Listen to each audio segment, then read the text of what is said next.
So rest is intentional times of being still. One day a week, Sabbath, but also intentional times over lunch, pausing, in the evenings, pausing, over the weekend, pausing. We are terrible at that. So what we often think is like, I'm working too hard at my job. It's like, no, you're not working too hard at your job. You are never shutting off any moment of the entire day.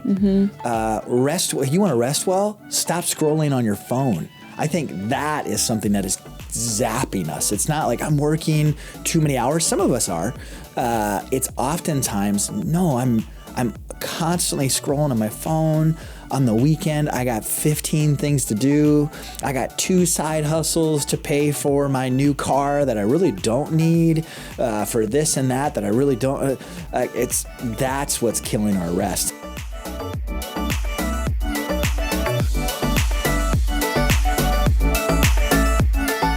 Well, hey crew, it is Adam and Emily, and you're here listening to the conversation. This is episode 310. We're doing an Ask Adam Anything, similar to that we had come out last week. Just in Adam's office, gonna fire away some questions at him. Coming up, though, we have a super fun marriage series. I don't know if you have anything that you'd want to share about the marriage series we have coming up. It's really good. Yeah, I'm excited for it. I'm excited to listen to. I feel so. It's 4 weeks long. I got to interview some of the best marriage people I can even imagine. Yeah. Just people who are well respected on the topic of marriage, but also people who have long-lasting, life-giving marriages. It was awesome. The Lees from London are incredible. Gary Thomas and his wife Lisa, Van Rulers. I mean, it's a stacked. If you're married, you're going to want to hear it, and you're going to want your spouse to hear it too. Yes, and that'll be coming up here very shortly. Before we get any further into this episode, Adam, would you like to give our partners a little bit shout out today? Yeah, our partners are incredible. These are partners that I know and trust so well. Our first partner is First Interstate Bank. And just again, I know them well because I've done my own banking with First Interstate since 2007. That's a whole lot of time. 2007. I don't even want to know. 18 years. I don't even want to know how old you were in 2007. That is a long time. Their First Interstate Bank has been incredible. It's the only place I've done my banking. Their mission is to help people and their money work better together. They have over 300 locations throughout 14 different states, from Arizona to Colorado, Washington State to the great state of South Dakota. For more information and to find a location near you, visit firstinterstatebank.com. Again, I want to give a shout out to Joy. Joy is who I always talk to at First Interstate Bank. I love banking there. So firstinterstatebank.com. Our second partner is one of our key foundational partners is Vern Eide Mitsubishi. Vern Eide Motor Cars is a growing employee-owned, faith-based company that strives to deliver dreams and transform lives. And their goal is excellence in everything that they do. I was texting back and forth with Jared on their team. I am trying to get a Honda CRV for my wife. I think she wants the HR. But I like the CRV better because you can fit a dog kennel in the back of it a little bit better. But Vern Eide is incredible. No matter what kind of vehicle you're looking for, whether it's literally a car, a tractor, a boat, a snowmobile, they're going to have it. If you're looking for an Outlander like I drive, I love it. You should get one too. No matter where you live, though, something that people don't often think about is no matter where you live, they'll ship it to you.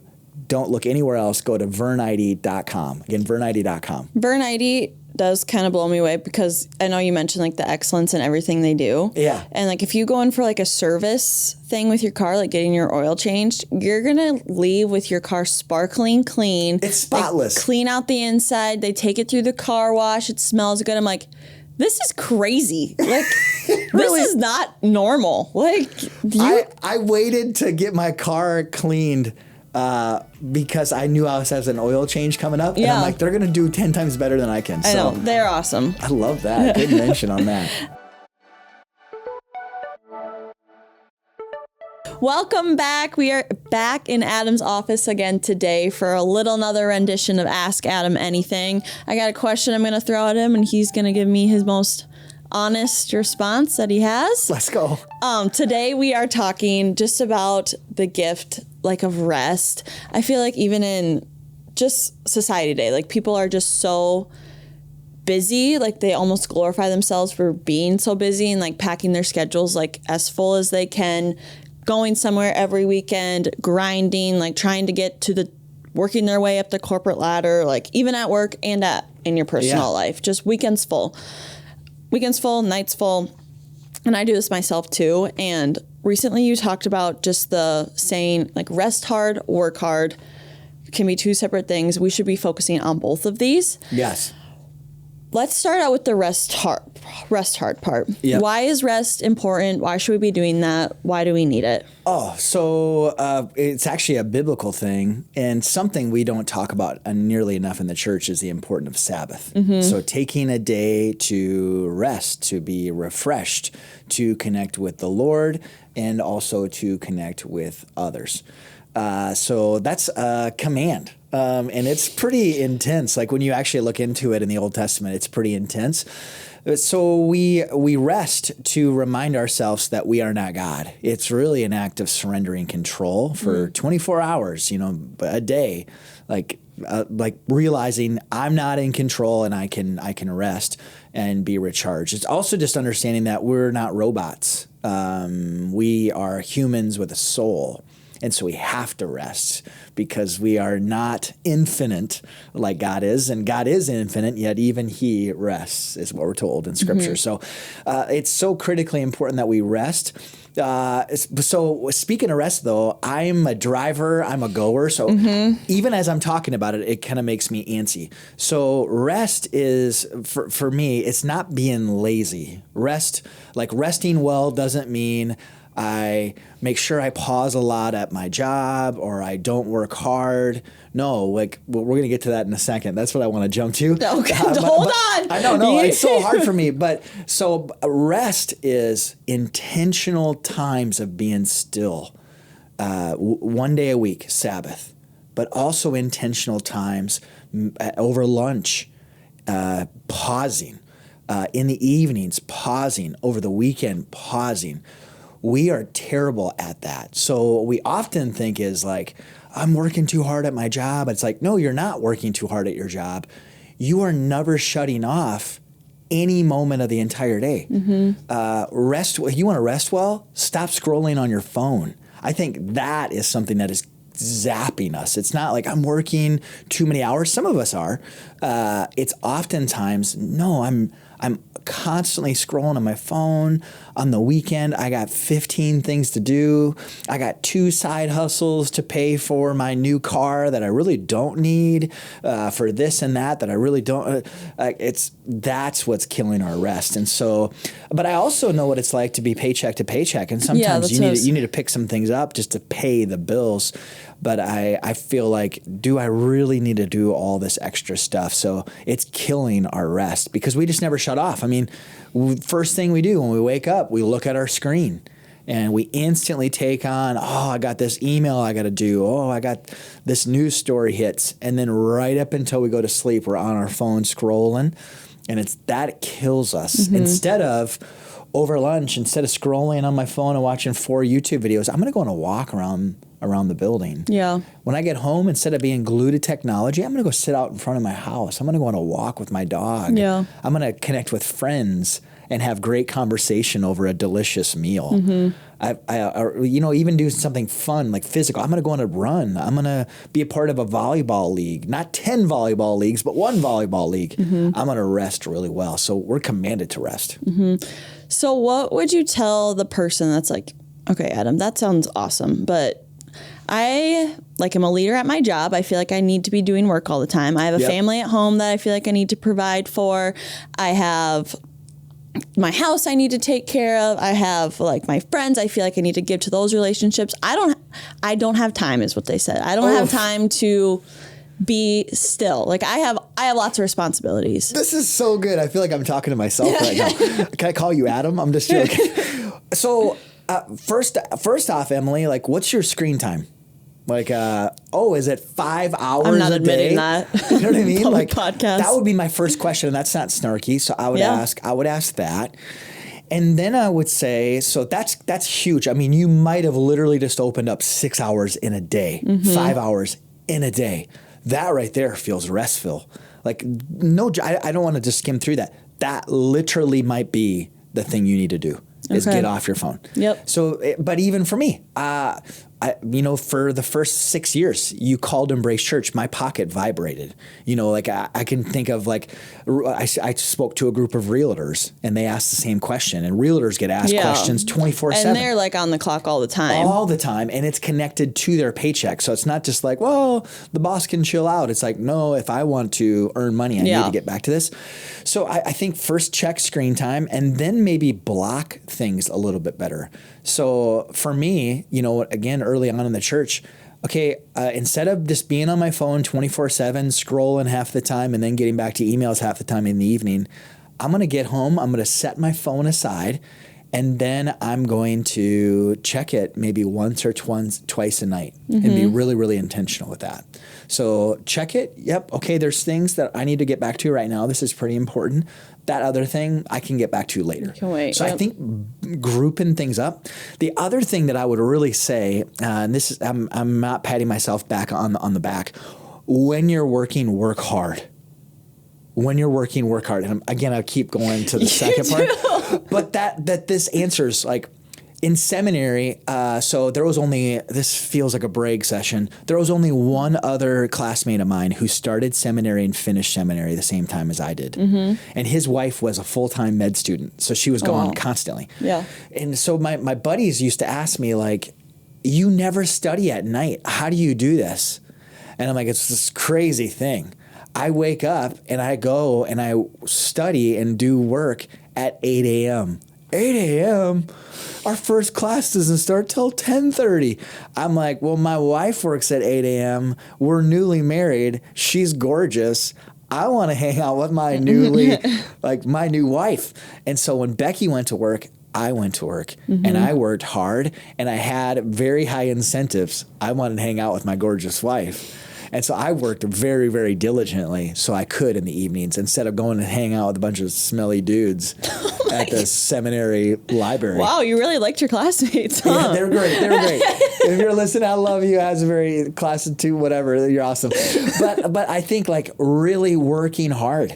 Instead of like, just to call it pastors will often say, I work so much, I work, blah, blah, blah.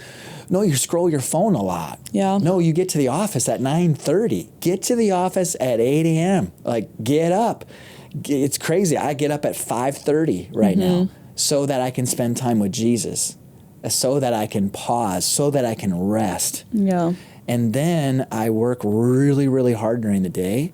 And in the evenings, I want to rest again. I don't like working on evenings. Right. I used to have to, just because now I work Thursday evenings is kind of my late evening.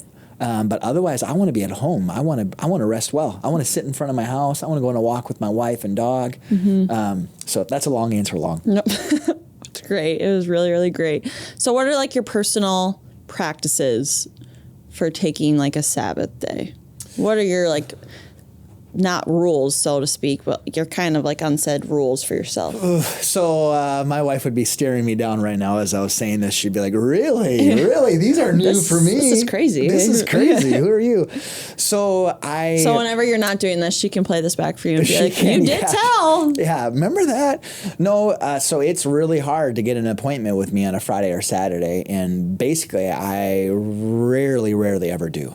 But Adam, that's the only day I can meet. Oh, shoot. Is there any way Thursday evening? Because I work, Yeah. Can we do it on Thursday evening? Oh, is there any way we can do it on Sunday afternoons? Because Sunday afternoons I work as well. Yeah. So we can do that. But I really protect my Friday and Saturday. So appointment-wise, really protect it. Rarely, I set the do not disturb thing on my phone. So I have family mode that is basically now 24/7 is what's on my phone. And that my wife, my kids, you on staff, Waltner, like just a handful of people, a person from the leadership here at the church, 2 mentors. I mean, it's a very small group of people that can call and get through. But I just don't even have my phone on me very much on Friday and Saturday. So I set that aside. I think those have been the biggest things. I used to, last year, one of my goals was every week I had a social media free day, and I probably need to bring that back again. I should do that Also too. Something, my son actually got it for me for Father's Day. Hudson, it's called the Brick. Have you seen the ad? I saw that, and I want to get one of those so bad. Awesome. You have one? I have one, and I love it. So I've started doing that when I get home. It's amazing. Does it lock everything? No, you get to select what apps. Because I don't want it to block my instant messenger or my DM or my text messages. Yep. But like all my socials, whatever, it's blocked. That's been like popping up on ads everywhere for me. And every time I see it, I'm like, oh, I kind of want that thing. It's great. And you can't get back into it unless you get back to the brick. Hudson's like, Dad, you got 3 times where you can access it. Like, I guess there's a way that you can hack it. I'm not good with tech, so that would For suck. those who don't know what this thing is, it's literally a small little brick that you put, it has a magnet on the back, right? Yep, so I have mine on my fridge. And once you touch your phone to the brick, it locks up whatever apps you choose, right? Yep. So you touch your phone to it, and you can't access it until you touch your phone to it again. If anybody from the Brick Company is listening right now, we are taking on new podcast partners right now. That's actually not a joke. So I do want one of those. Give a shout out, Brick. Like, you can become a partner of ours. You like yours? I love it. Okay. Yeah, it was one of the best practical gifts I've ever received from my oldest son, which is really cool. Yeah, Hudson, I love you. That is super cool. Okay, so that's a good one. Staying off social media. Is there any way, like... And my bed's not by my phone. My bed is not by my phone. My phone's not by my bed. Okay. My phone charges at night across the room in my closet. It is, and I'm old. I don't like getting out of bed unless I have to. Yeah. And so I'm like, I'm not touching that. Yeah. That's huge for rest, and even proven to give you better sleep at night. And I mean, time connecting with your spouse. Yeah. My kids always come in at night and, they're hugging and praying and whatever. Mm-hmm. I mean, it's good. It's like, get off your phone. Yeah. This kind of relates to rest. My mind was just going here for some reason. But a lot of the times, like when I get home, I just feel like hurried for some reason. Like I'm just rushed to get things done. Like I get home and I'm like, okay, I really need to get this stuff out and like get it on the stove and like make my supper as fast as I can. Like then I need to get to this place. Is there any tips you would have to like, you don't need to be in a hurry all the time. Yeah, you don't need to be in a hurry. And is there anything that you can let go of? Like, and are you doing it out of being a people pleaser? Like all the things, and maybe you're not. But is there something that you're like, the only reason I'm doing this because I don't have the courage to say no? Mm-hmm. And so it's just that'd probably be my encouragement. And then learning and continuing to hear that message on a regular basis. I just as an example, I'm reading Arthur Brooks has a brand new book out, and he had a chapter on saying no. And he said, we often, like, and there's stats behind this, we'll say no to something in the present, but we'll say yes to things in the future because there's like this delayed effect. Well, over the weekend, I got an invitation to speak at a larger event. It sounds like there was gonna be like 1,300 people there. It was a really great opportunity. Hey, would you be willing to be a part of it? I had just read that chapter, and I went to my email and I responded and said, thank you so much for the invitation, but I'm gonna have to pass this time. Wow. And it's because just constantly being reminded of those things. Yeah. So that's what I would encourage. And if there's anything that you can, something that's been helpful for me is I often lay out my clothes for the next morning. That sounds so whatever, but I want to start the morning as fresh as I can, as clear-minded as I can. That's when I'm always the most hurried, I feel like. So I'm like, I'm going to pick my clothes out. So I literally had my clothes set out last night, and I was like, let's go. So then this morning you're just like... My past self was really looking out for my future self right now. So even to some of those simple things that you could maybe do, but I think for me, my schedule outside of work is often a lot of people pleasing. Yeah, yep, totally. For the listeners, give us one challenge. Give them one challenge for the week. Well, just because it's been so helpful for me, I'm going to give 2. Check your screen time and just see what that looks like. Because a lot of times, Carlos Whitaker just said it. We like to swipe that thing away on Sundays when it comes. Oh, it's like it's a heart to the soul. Yeah. It's just like, whoa. So that, and then create a do not disturb button. So create, who is that for you that, like my mom and dad, I want them to get a hold of me anytime. I just started doing that too. I love it. So figure out what that is and That's okay. Like, we're not, I just decided I want to be present to the person right in front of me, not to the 2,000 people on my phone. Yeah. And if that person on my phone is in front of me, I want to treat them like a human. Yeah, I love it. Any other? Can we get to the second part of it, the work hard though? Okay, back to working hard. Do you want to add more thoughts on working hard? Okay, go for it. The floor is yours. Yeah, so I just think working hard is so good. Now you can create a drug, you can become a workaholic, but it's so good. Like it's good for us. We're told to always work enthusiastically for the Lord, for we know that our labor for the Lord is not in vain. I feel like it's this pendulum swing. So rest hard, work hard. Some of us need to hear work hard, and some of us need to hear rest hard. Yeah. Like my type of person needs to hear rest hard. And it's painful and awkward and you squirm. Then there's another group of people that you need to hear the work hard part. Like, no, you need to get up in the morning. You need to exercise. Man, at the end of a workday, you should feel winded, like in the best way. And there's pride in that. I just think like often in church world, I need to rest more. I need to take care of it. I need to have me time. Read through the book of Acts and ask Paul if he had a lot of you're living a dangerous life. Literally, they're trying to kill you.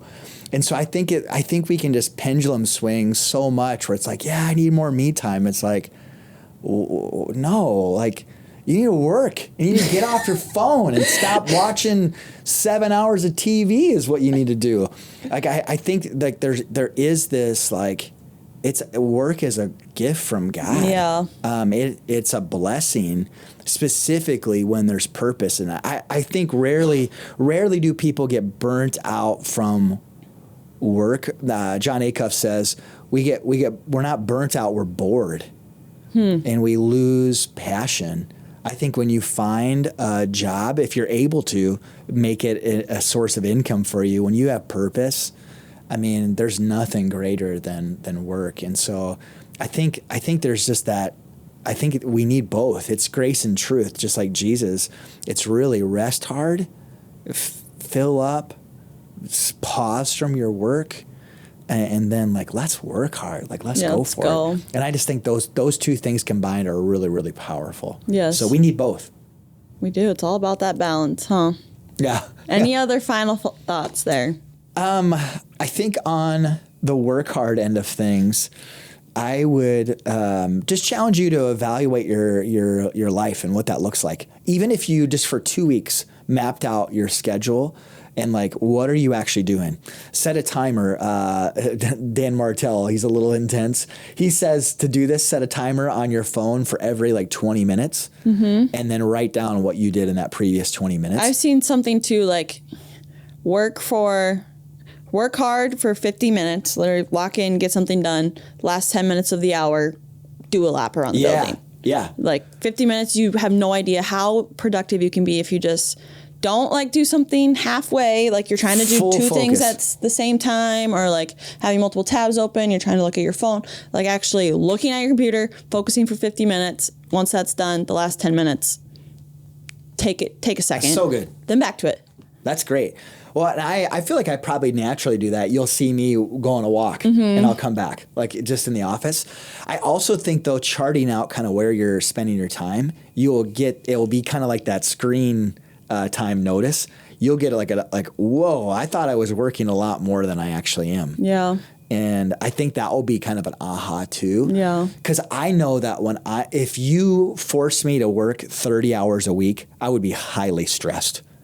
Because I have so much to do. And so I think a lot of times if I could only work 30 hours a week instead of 40 or 45, that's when I would be stressed. Okay. Because I do have all these responsibilities. Yeah. I do have this. And I think a lot of us are maybe working less hours than we think, and we wonder why we can't get unstuck. Because it's like, I have all these demands and I just have no time. But when you really figure out where your time is, you're like, no, I'm wasting a lot of the time. Yeah. And so like that's I'll stop talking because I am an Enneagram 3 achiever, in recovery. So take all that with a grain of salt. You're doing better though. You're working on the resting part, and I am. It's going great. Thank you all so much for joining in today to talk about rest, to talk about work, all of the things. Adam, anyone else you want to thank? Yeah, huge thanks to our partners, First Interstate Bank and Vern Eide Motor Cars. Grateful for the both of you and your belief in the podcast and all that we do. Thanks to all of you who listen in. It's just a huge honor that you would tune in. And so just have an awesome rest of your day. Know that God sees you and he's got a great plan for you. Thanks, guys.